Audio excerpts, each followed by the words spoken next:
Naawa na nga ako sa kanya eh. Hindi siya lang sisikap. Tapos, meron pa siyang sakit.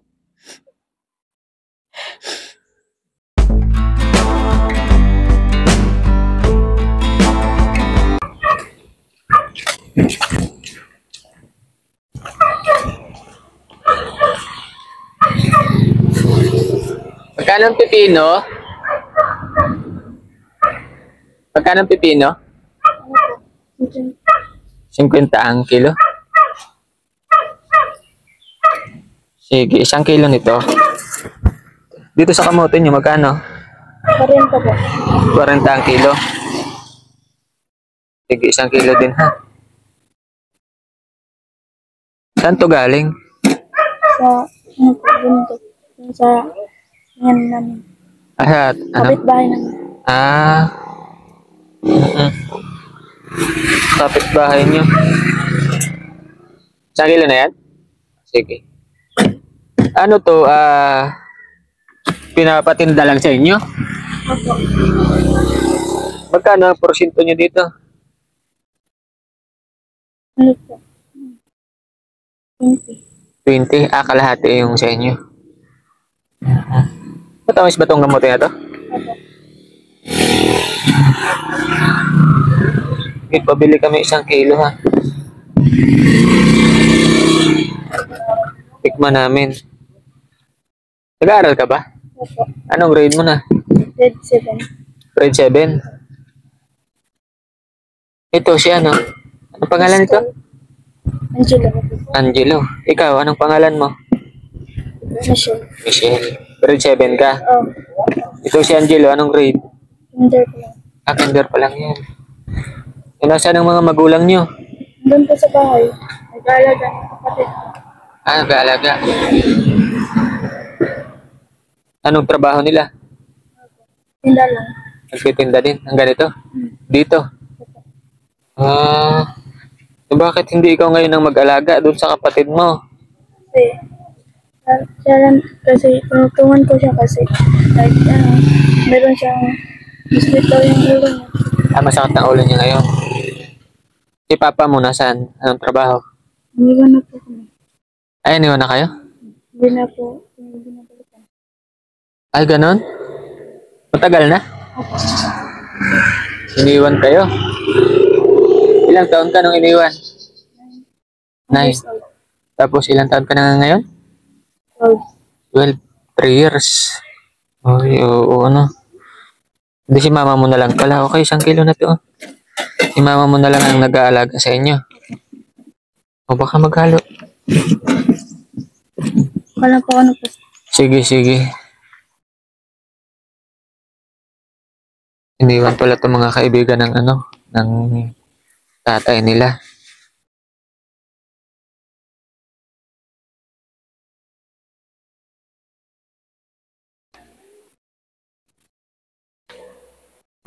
Bilhan natin ang kamote. Tikman natin. Tikman natin itong kamote nila.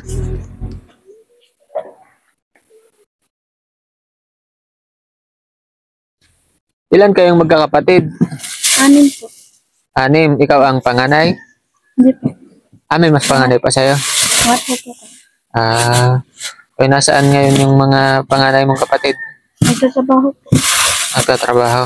Okay, bayaran mo tulad. Saan ang bahay nyo dito? Doon po sa bundok. Sa bundok?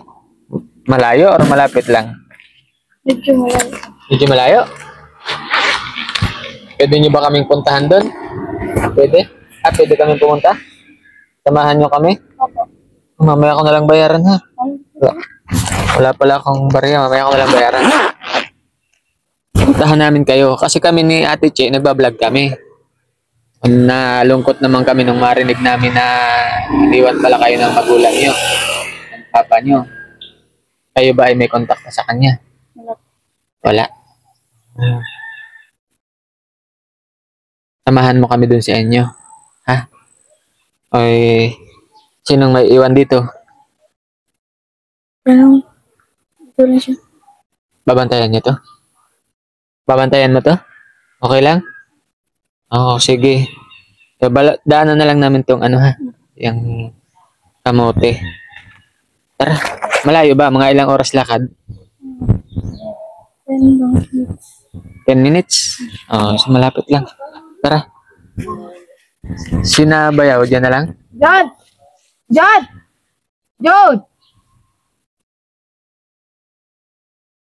Masama kayo? Tubig ba abot dire? Tara. Tara.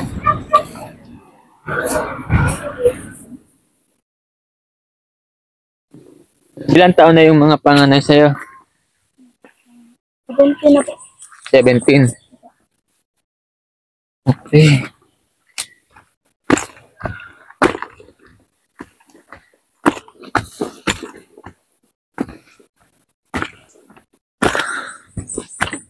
Ayan mga kaibigan, nasumpungan natin dito si Michelle. Ano ang bahay niyo dyan? Malaki ba? Maliit lang po. Semento or kawayan? Kawayan lang po. Kawayan. Okay. Mamaya. Nakakahingal yung ng taas pala. Ang taas. Whew. Pag nag-aaral ka dito ka nag-awi. Araw-araw. Saan ka nag-aaral? Sa ano po? Sa high school. No, sa Santa Rosa National High School. Saan yun parte? Ano po? Kita lang po siya. Dito parte. Pero dito ka nadaan. Mm. Mm-mm. Ilang taon yung bunso mong kapatid? Yung nasa baba po. Ayun ang pinakabunso nyo? Ano po? 3 na po siya. Ha? 3. 3 taon na. Oh. Kapagod.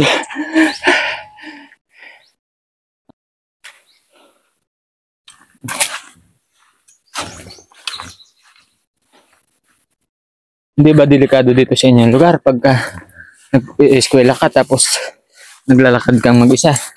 Hindi naman po. Kasi bundok din, no? Opo. Huwag kang mapaabot ng medyo madilim kasi alam mo naman ngayon ang panahon. Madaming mga loko-loko. Diba? Huwag kang magpapaabot ng gabi.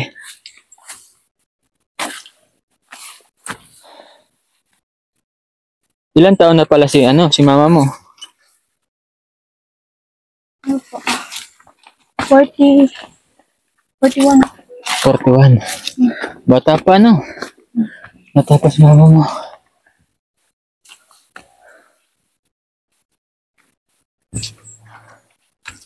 Grabe. Pero yung papa nyo, nandito lang din ba? Or Hindi. Nandun po sa Manila. sa Manila? Pero kinokontak pa kayo? Hindi na. Hindi man lang nagpapadala ng kahit ang baon nyo. Wala po. Mm. Mama lang yung nagtatrabaho sa amin. Mm-mm. Bakit sila naghiwalay? Kasi yung tatay ko po gusto niya pumunta dun sa Manila kaya ang mama ko hindi nun papayag. Naghiwalay sila. Mm. Grabe, no? Dapat ay hindi na lang kayo iniwanan ni papa niya, no? Eh kung mapanood to ni papa mo, ano sasabihin mo? So, sana bumalik siya para sa amin. Tatanggapin niyo naman pag bumalik. Kung gusto mong bumalik siya. Gusto ba daw ni mong mabalik siya? Ano? Pero may balita ba kayo sa kanya? Siya ba ay may pamilya ng iba or wala? Meron pong pamilya. Oo. Hindi na mabalik yun.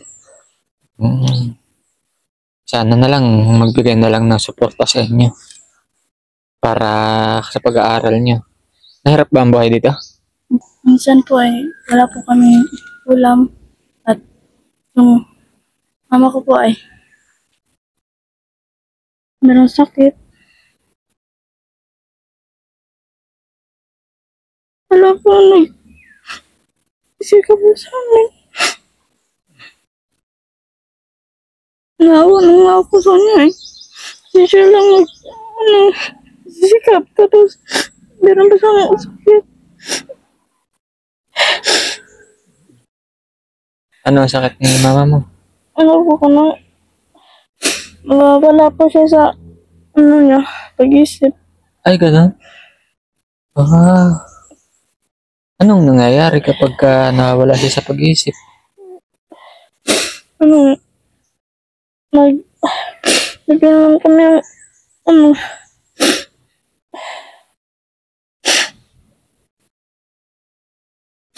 ng bar para sa kanya. Anong ginagawa niya pagka nawawala siya sa pag-iisip? Umiiyak na siya. Tapos, para siyang, nawala. Wala siya mawa ba niya. Iyang pananaw kay, nung mugma, di po siya ba, matuyog-tuyog yung pananaw niya. Mawa na siya sa pagkuhan niya. Mahilag na siya. Hindi naman siya nananakit. Hindi. Bigla kasi akong natakot eh. Baka man nananakit siya. Tara. Nakapahinga na tayo. Pero kahit ganun si mama mo, sinisikap niya na kapag-aral kayo. Buhayin kayo, no? Siguro sa ano yun, no? Baka nagkaroon siya ng depression. Ganun din na po. Karoon siguro ng depression. Pero may mga minimaintain ba siya na gamot? Iniinom na gamot? Minsan wala. Minsan wala. Pero dapat meron, ano? Kasi wala nang pera. Wala pang bili. Okay. Baka magalit sa amin si mama mo. Hindi naman. Ito, may mga bahay dito. Yan ang bahay niyo? Wala ka po ang bahay.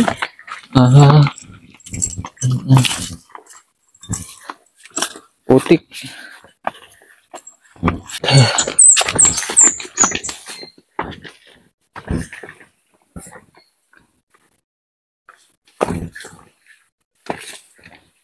Layo din pala talaga mga kaibigan.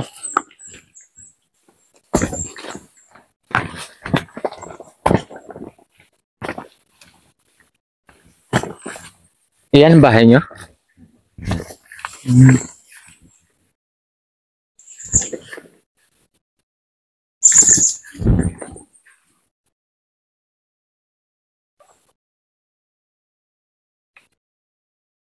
Magandang tanghali po. Ay, hello ate. Ako si Kuya Kulas. Kasi asawa ko si Cherry. Nagbablog kami. Nasumpungan namin siya doon sa baba. Pwede ba namin kayong i-vlog? Opo. Pwede. Okay. Galing din ako naglalab. Naglaba ka? Okay. Nakita namin sila doon nagtitinda. Tapos, Siya yung tumulong sa akin. siya ang tumutulong sa'yo. Mm. Okay naman. Ang layo po ng bahay nyo Sa bundok. Nakwento po sa amin ni Michelle na iniwan ka daw ng mister mo. Tagal na. Matagal na. 10 taon. 10. Ang sabi niya kanina 3. Nagkamali. 10 taon na pala. Ikaw na talagang nagpalaki sa kanila. Naghanap mo para sa kanila. Ito, ibunso mo ito. Ilan taon na ito? 3. Paano nangyari na ano? May live-in partner ako. 1 taon. Tapos nagkahiwalay din kami. Magkaanak ng isa. Ay siya. Ganun pala. Ay ano ang nagiging trabaho mo dito? Hanap buhay? Nagtitinda ng gulay. Nagtitinda? Araw-araw? Tuwing Sabado. Sa... Tuwing Sabaduhan lang ako. Nagtitinda. Sa Kananga. doon sa Kananga. Ay, itong dito sa sa baba, araw-araw ka dyan. Oo. Pag may natira ko doon sa sa Kananggang mga gulay, ibibenta ko dyan sa baba. Ah. Saan ka kumukuha ng mga gulay na binibenta mo? Sa kapitbahay lang namin. Dito? Tapos sa baba, pag may nagbibenta, kukunin ko. May mga tanim sila dito. Oo. Ah, okay. Ay, kumusta ang buhay dito? Sobrang hirap. Sobrang hirap. Ito, 6 sila? 6? Oo. Si Michelle, itong isa, yung isang nasa baba. Oo. Tapos yung Nasaan pa yung iba? doon yung isa na sa skulahan. Sa Pagkarma ng clearance. babae or lalaki? Lalaki. O, tapos yung isa pa? Nandun sa lola niya. Sa lola niya. Tapos hindi sa amin. Tapos sa kapatid. Ito. Pinatira lang kami. Ayan. Pero kahit paano napag-aaral mo yung mga anak mo? Sa pagtitinda lang yun? Sa pagtitinda lang. Magkano ang puhunan mo dun sa ano? Yung puhunan lang una ko. 10,000 lang yun. 10,000? Pero hindi sa... Malaki na din yung puhunan mo, 10,000. Yun ang pinapaikot-ikot mo. Magkano ang kinikita mo sa pagtitinda? Minsan, 3,000. 3,000. Tapos, minsan pag 2,000 eh. Lang yung ginansya ko. Araw-araw yun or Tuwing, Sabado lang. Ay, ito yung Sabado. May tawag dito yung, yung tabo. Tabo. Pagtabo. Yung parang tiyanggi. Tabo kasi ang tawag dito yung tiyanggi. Nagtatabo ka tuwing Sabado. Tapos pag minatira ka, bebenta mo pa dyan sa baba. Yun yung ibinebenta nila. Tumutulong sa akin. Okay. Ngayon, ate, ano nga ang pangalan mo? Annalyn. Ate Annalyn. Nagbablog kami. Nakita nga namin siya. Nasabi niya sa akin na wala na nga daw siyang papa. Naawa din kami. Kaya, nagsabi ko sa kanya, pumunta kami dito para abutan kayo ng maliit na halaga lang, ha? Pambili man lang ng kung anong mabibili mo, ha? Maraming salamat.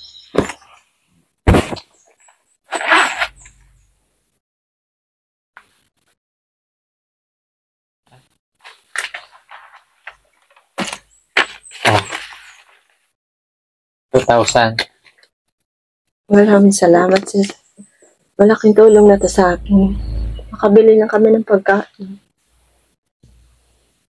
Salamat kayo sa inyo. Walang man. Galing yan sa The Golden Heart Group. Talagang pinabibigyan niya sa mga katulad ninyo, lalo na kayo na sipag naman ninyo, di ba? Kita namin, malinis yung bahay nyo.